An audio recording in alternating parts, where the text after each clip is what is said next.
Good evening. Captain Dave here with another edition of Once Upon a Mishap, where the stories are real and the puns are bad.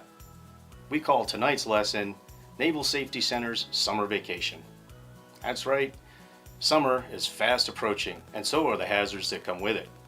Last summer alone, between Memorial Day and Labor Day, there were more than 600 off-duty mishaps entered in the database. Now, we're not going to read them all here, but we have selected a few that demonstrate that mayhem doesn't take a vacation, even when you do. This first story is titled Unsafe Speed. A sailor spent the day out in the local bay with 5 friends on his 25-foot center console boat. And around sunset, he proceeded to a location to better observe the local 4th of July fireworks show. But when the fireworks show was over, he proceeded around a peninsula heading back towards his boat launch. And while transiting outside the channel at speeds of 25 to 30 knots, the sailor saw a silhouette of another boat 15 feet in front of him. He immediately pulled back on the throttles to avoid the other boat, but as you can imagine, at 25 to 30 knots, that wasn't going to happen. He collided with the anchored boat, tearing off his bow pulpit and wrapping the anchored boat's chain around one of his props. While thankfully no one flew overboard, there were plenty of injuries, including cracked ribs, muscle tears, knocked out tooth, and bruises and cuts among the sailor's boat guests, and some required a visit to the emergency room. This was a missed opportunity to put deliberate risk assessment to work for this crew. While the sailor claimed to have made this trip 20 to 25 times before, including 10 times at night, did he ask himself, what's different this time? Perhaps hundreds of additional boaters anchored and milling about to watch the fireworks show. We're pretty sure that a much lower speed at night would not have only been safer, but it would have helped the sailor and his friends make it back in one piece, and certainly a lot sooner in this case.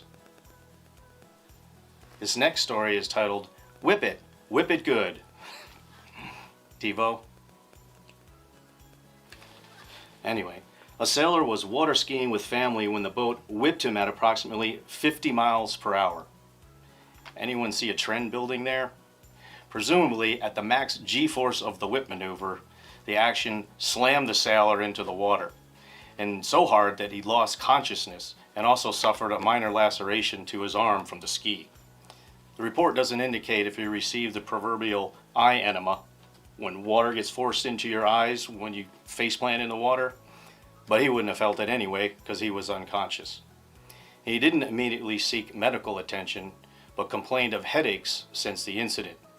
And after being directed to seek medical attention by his leading petty officer, the sailor was placed on light duty for 2 weeks. This story is titled Watching Too Much Game of Thrones. In this final story, which is real, as we routinely point out in our Once Upon a Mishap videos, a sailor was at the beach with friends running into each other with medicine balls, trying to knock each other down, according to the report. Now, at some point during this medicine ball joust event, the sailor was running towards his friend, medicine ball at the ready, when his friend slipped and his shoulder hit the sailor in the cheekbone. Anyone else not surprised? The sailor was treated in the emergency room for an orbital fracture, broken eye socket, and given 10 days light duty. So if you must engage in medieval sports, choose something safer like Skittles, early 10-pin bowling, because there's nothing noble about medicine ball jousting.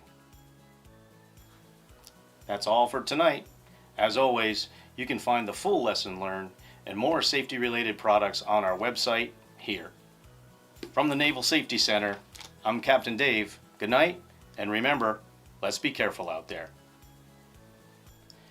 So I had surgery a while ago, and the nurse anesthetist asked me, did I want to be knocked out with gas or by getting hit in the head with a boat paddle?